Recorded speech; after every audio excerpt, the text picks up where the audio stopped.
Hello, my dear video game lovers. Today you will find out. PVKK from the developers of Domekeeper offers you to manually control a massive planetary defense cannon.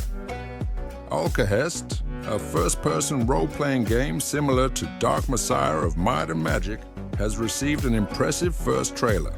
In Warhammer 40,000. Space Marine 2, there will really be crowds of enemies thanks to the improved engine from World War Z. The creators of Nobody Wants to Die have shared new concept art and details of the game. We're going to share these and other news with you.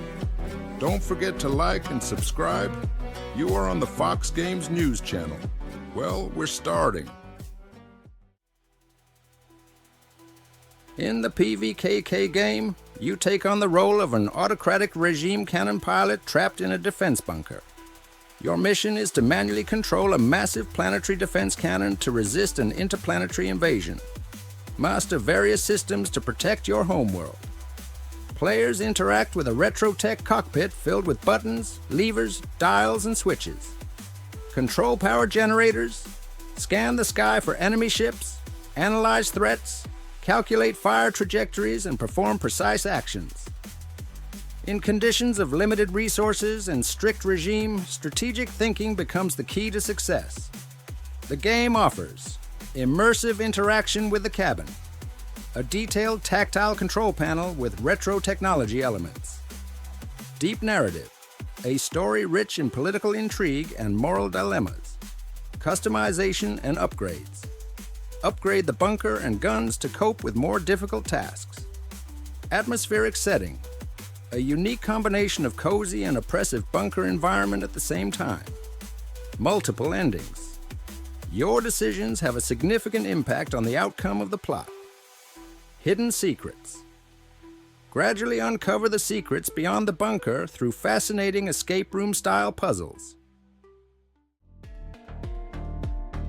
Alkahest is a new first-person fantasy adventure role-playing game from developer Push On, which calls itself the spiritual heir of Dark Messiah of Might and Magic, and also references Dishonored and Kingdom Come: Deliverance.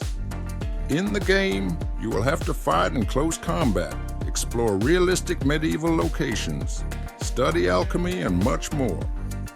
Alkahest takes place in the Kingdom of Cadanor, where you are the youngest son of a minor lord.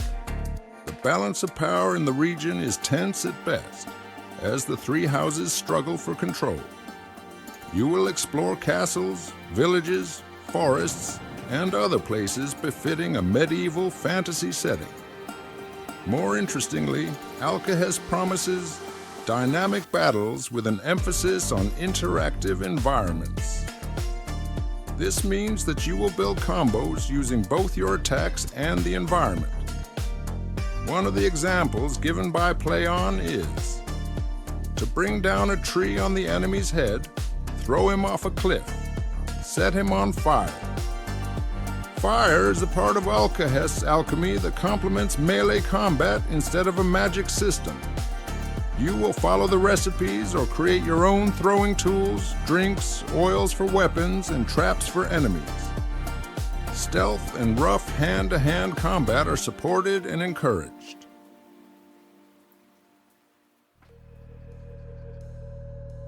Saber Interactive Studio recently published a review trailer for the third-person shooter Warhammer 40,000, Space Marine 2, with a demonstration of the gameplay. The video turned out to be not only epic, but also caused an active discussion among the players. Some users did not believe that there could be so many opponents on the screen, believing that the developers had edited the footage to create a spectacular impression. The authors of the game hastened to refute such assumptions, saying that all the enemies and their number in Warhammer 40,000 Space Marine 2 are quite real. The creative director of Warhammer 40,000, Space Marine 2, noted that it was possible to achieve such a level of graphics and at the same time realize a large number of enemies thanks to the engine from World War Z. Since the release of the zombie shooter, the graphics engine has been noticeably improved. The studio's unique developments and technologies made it possible to adapt it to work in a more dynamic and large-scale game.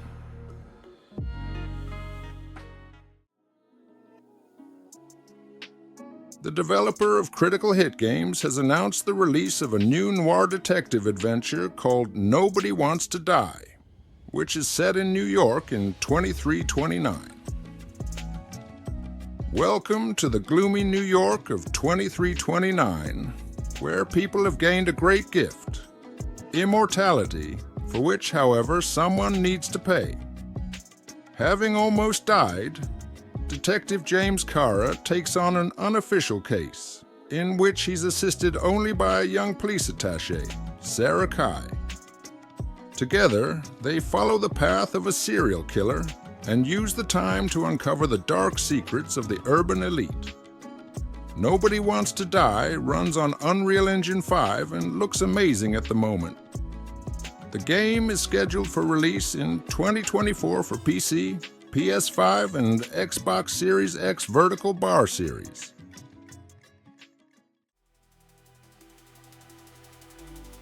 Elden Ring is often called one of the best games of all time, and for good reason. The new edition Shadow of the Erdtree has already received widespread critical acclaim and is a huge success with players. DLC Shadow of the Erdtree has brought many players back to the game over the past couple of weeks, as Elden Ring peaked at over 739,000 concurrent players on Steam. Despite the fact that the add-on attracted hundreds of thousands of players to the game, and the feedback at the start was extremely positive, now players have more time to familiarize themselves with the add-on. Unfortunately, players complain about poor optimization in the game. Shadow of the Erdtree is also criticized for poor balance. Players say that the add-on practically does not take into account the current level of the player, which is why bosses kill a character of any level with 2 blows. To defeat them, you have to look for fragments, which the players found quite boring.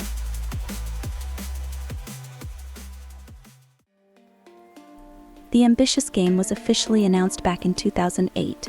During this time, the developers managed to forget about the project, re-announce it, and even the most devoted fans stopped believing that they would ever see the release of Beyond Good Evil 2. Ubisoft has good news for them. The company promises, no matter what, to release a game in the genre of fantasy adventure. This is reported on the official page of the game on social networks. The developers hastened to respond to the fans, saying that they continue to actively work on a large-scale game. The details of the production status remain secret. The authors recommend that players be patient. The second part will definitely be released, but we will only know about it when it is as close as possible to its release. Also, in honor of the 20th anniversary of the cult adventure Beyond Good Evil, Ubisoft has released an updated re-release of the game with a number of improvements. The new version features updated graphics, redesigned controls, a new passing mode, and improved sound. However, despite all these innovations, the project did not interest PC players. Beyond Good Evil 20th Anniversary Edition has gained a modest number of players in the Steam digital store, most of whom actively criticized the project. The players were dissatisfied with the technical condition of the game. Many players noted that the project looks really good thanks to visual improvements. Users also liked the performance on the Steam Deck and the improved sound. At the same time, almost all players complain about the mandatory requirement to connect to Ubisoft Connect, which prevents a simple launch. Among other disadvantages, users noted an artificial limit of 60 FPS and the lack of support for ultra-wide monitors.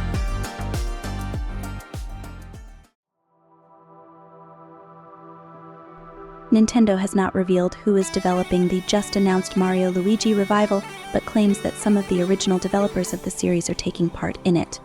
Mario Luigi Brotherhood will be the first new installment of the Mario Luigi series in almost 9 years.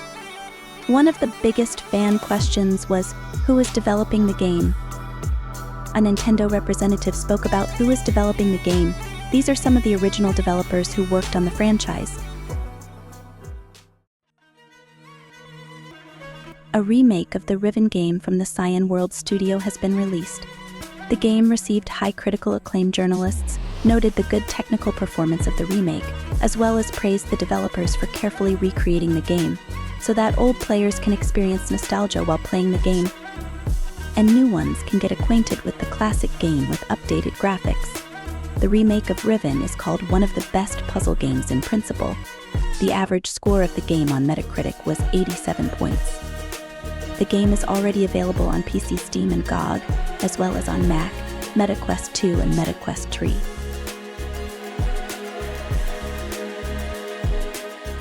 That's all for today. Thanks for watching. Subscribe to the channel so that you don't miss anything. See you in the new video.